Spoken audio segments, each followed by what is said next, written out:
You all have heard about America, Russia and the British Empire being the world's biggest superpowers at different timelines, but did you know that there was a time when the Great Persian Empire, that is today's Iran, was the world's biggest superpower? The empire covered a vast region during its peak, including regions of countries today like Pakistan, China, Armenia, Azerbaijan, Afghanistan, Turkmenistan, Uzbekistan, Iran, Iraq, Syria and Egypt. The empire had a population of about 500 million at its peak in 500 BCE, with the world population then being about 100 million. Hence the empire was a home to half the world's population. Yet how many of us know about this?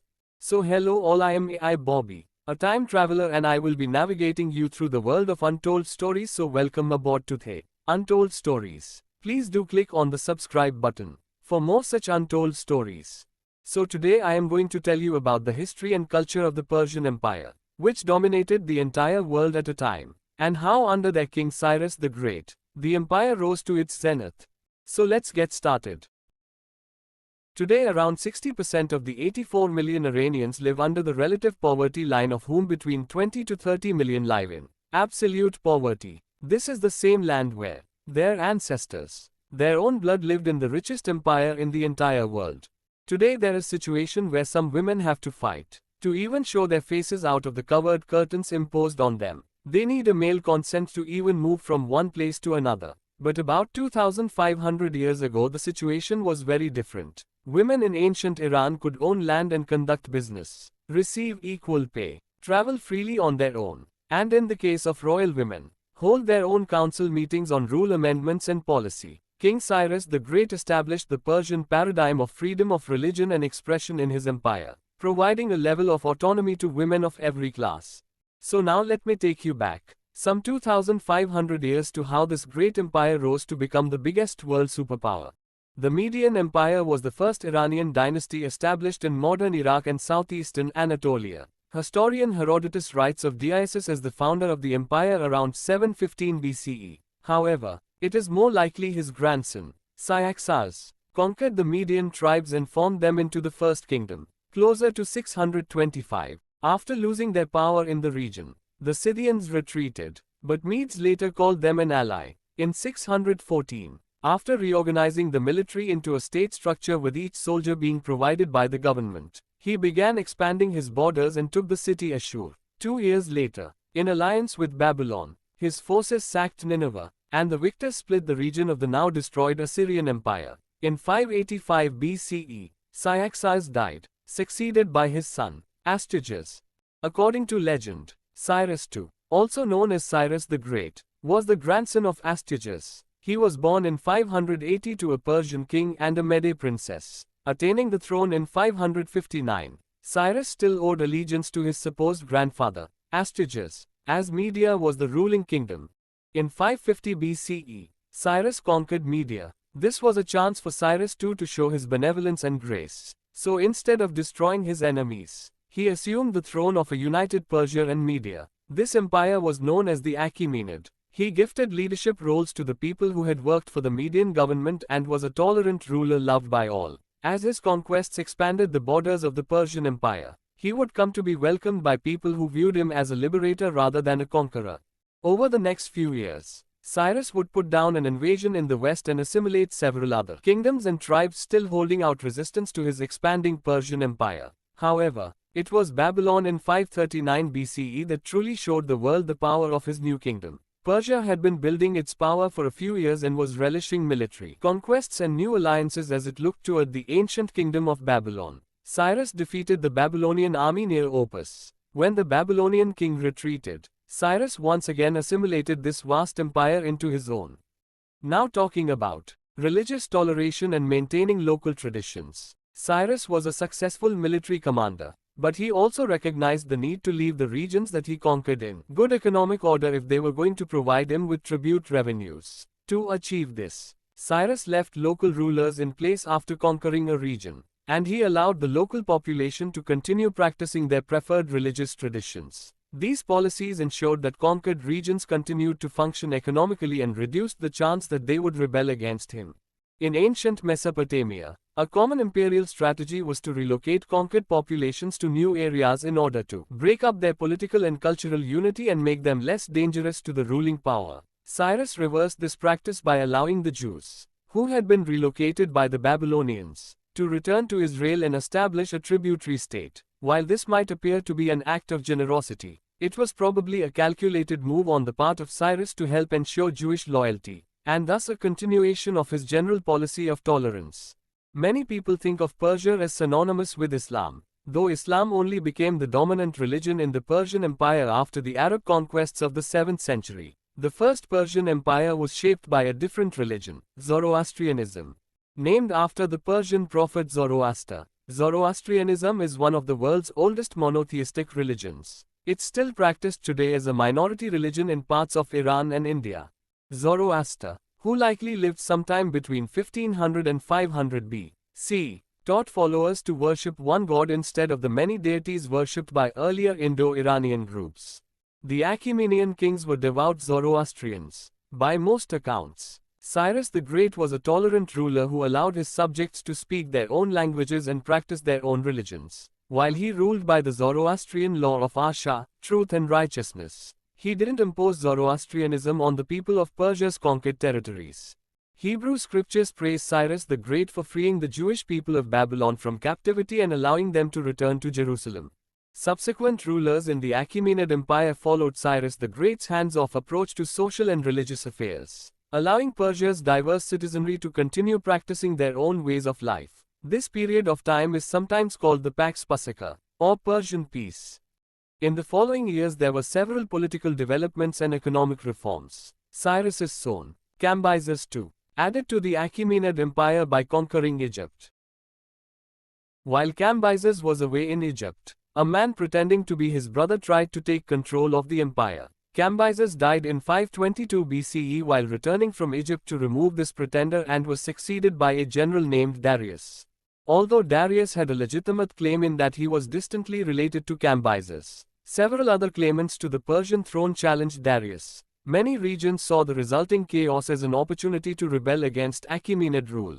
Darius eventually established himself as the sole ruler of Persia and reconquered the rebellious regions, growing the Achaemenid Empire to its greatest extent. Partly as a response to the initial challenges that he faced, Darius reorganized the empire by dividing it into satrapies, or provinces. For each satrapy, Darius appointed a satrap, a political governor, and a military commander.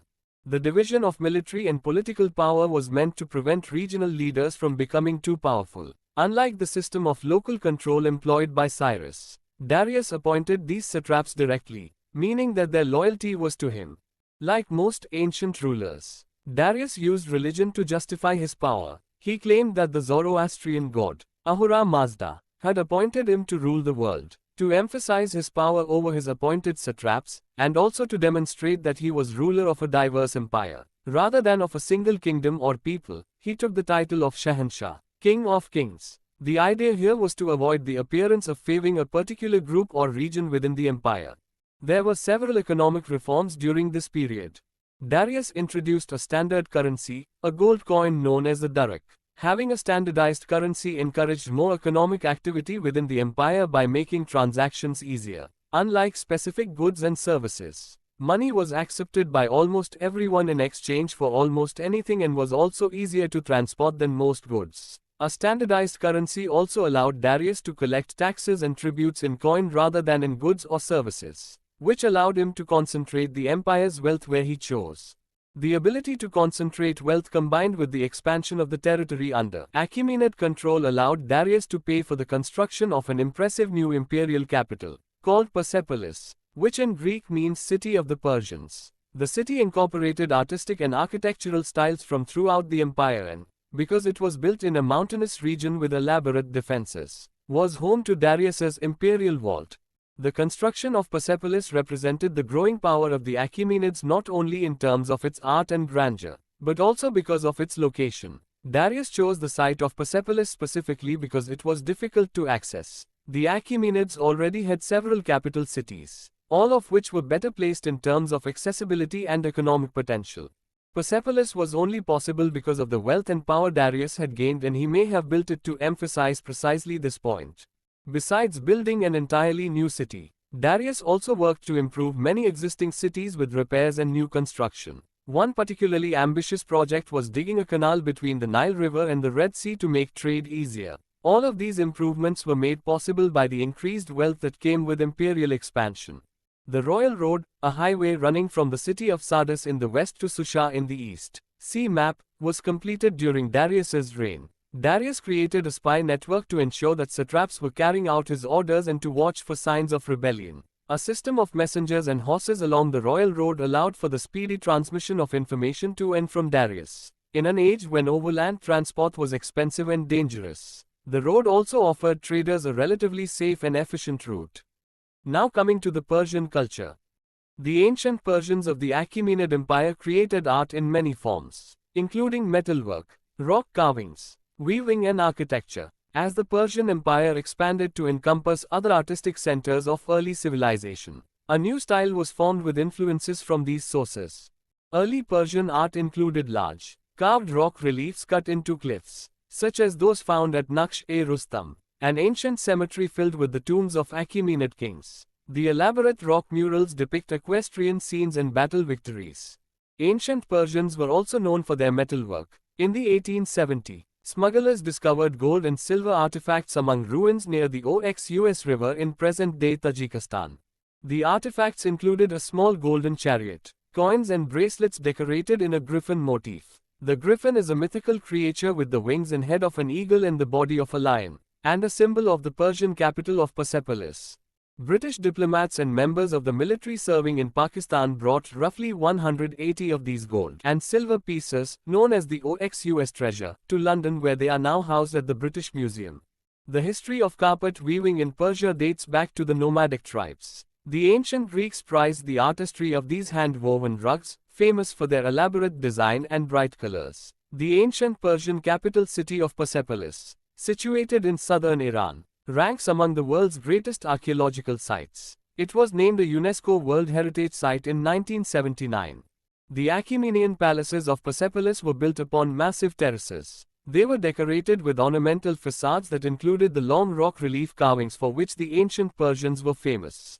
And as said before, Islam only entered Iran from Arab raid conquests, after about 1000 years of Cyrus the Great's rule. Till then, Zoroastrianism, which is one of the world's oldest monotheistic religions, still practiced today as a minority religion in parts of Iran and India, was the dominant religion in Iran, until Islamic persecutions on civilians became unbearable and many converted to Islam while others fled to places like India and found safe refuge.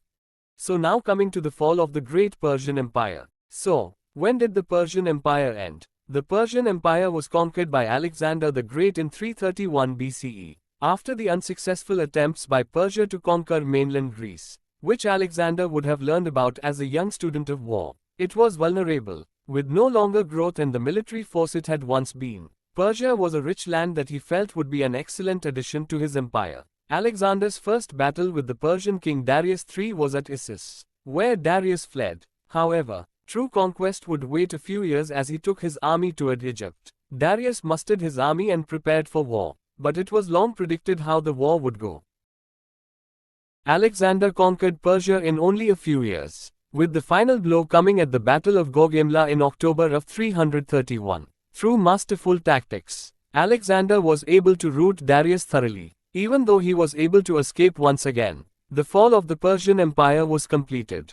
After Alexander's death in 323 BCE, his generals, known as the Diadochi, divided the empire among themselves. The Seleucid Empire took control of the Persian territories, marking the end of the Achaemenid rule. Under Seleucus, the founder of the Seleucid Empire, there was a period of consolidation and expansion. Seleucus extended the empire's borders deep into Central Asia and parts of the Indian subcontinent.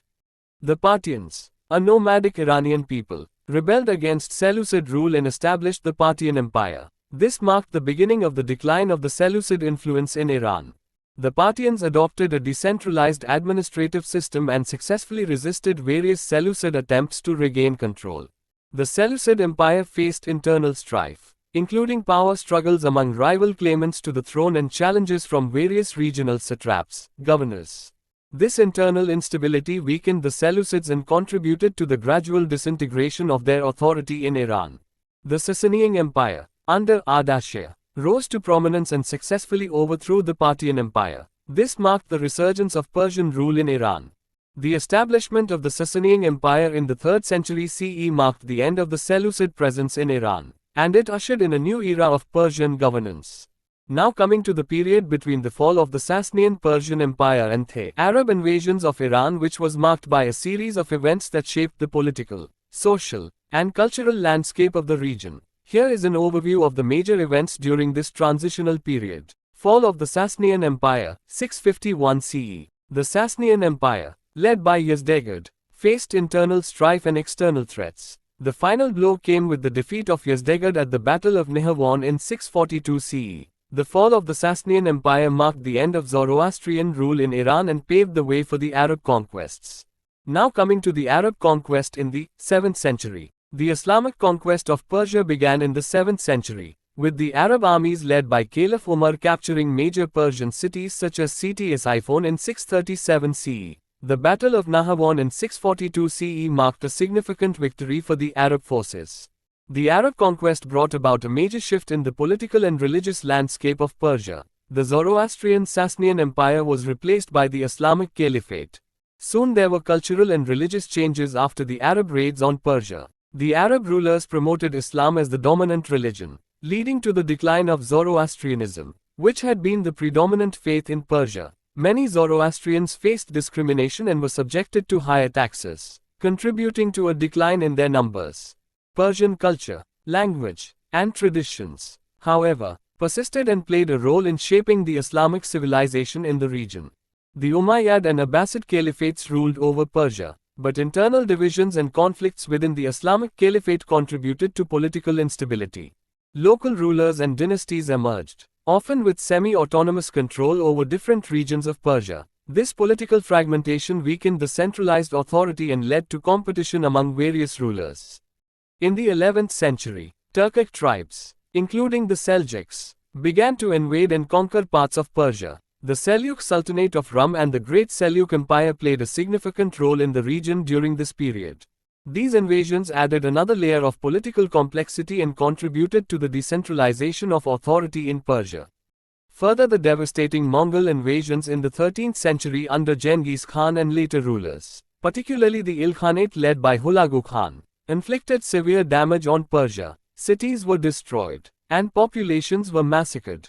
The Mongol conquests left a lasting impact on the region, disrupting the existing social and economic structures. Sometime later, Timur also conducted campaigns in the late 14th century, further contributing to the destabilization of the region. His conquests resulted in significant destruction and depopulation. So now coming to the summary. The Persian Empire was born when Cyrus II, also known as Cyrus the Great, ascended to the modest throne of his people in 559 BCE. After defeating the king of the Median Empire, Astyages, Cyrus declared himself king of the Persian Empire, which now is mostly in modern-day Iran. He consolidated his power through military reforms and alliances with other nearby kingdoms. Finally, he became a renowned powerful king following his conquest of Babylon in 539 BCE. The Persian Empire would last for almost 200 years. It was Alexander the Great, in 331 BCE, who finally toppled the dynasty and assimilated it into his own growing empire. After a series of ill-planned invasions of Greece that had failed and numerous rebellions by frustrated nations within the empire, the Persians were weakened. Alexander destroyed Darius III in multiple engagements and eventually took over the rest of the empire. The Median and Persian Empire was centered around modern Iran. So, what happened to Persia after Alexander conquered it? Now, people use Persian to refer not to a nation but an ethnicity, with the majority of the people in Iran identifying as Persian. Though the kings of the Achaemenid Empire did not draw lines and separate people, modern times have, and there has been civic discussion over the identification of the Persian people with Iran and other portions of the region and the claims of different ethnicities and religions, and their rights. Though Persian ethnic claim to the land remains, modern state lines have largely ignored ancient ethnic and tribal separations. But it's really undeniable. that today's Iran is something very different from the great Persian Empire that existed. It's important to note that while political structures were weakened during these periods, Persian culture, art, and intellectual contributions continued to fade. Indigenous rich Persian culture was replaced by Arab and Turkic culture which had come with the invasions and became dominant.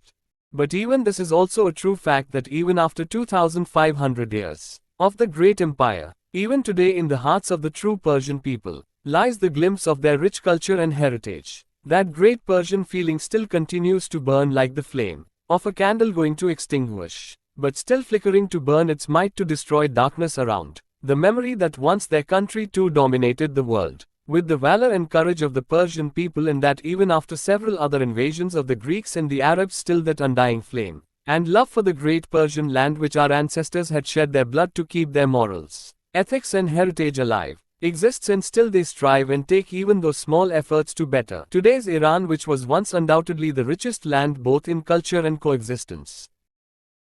Thank you for being patient listeners. This is signing off. AI Bobby, from The Untold Stories. For more such informative, untold stories, subscribe our channel. For you it's just a click of the button, and no loss. But for us it is an encouragement to keep telling you untold stories. Thank you.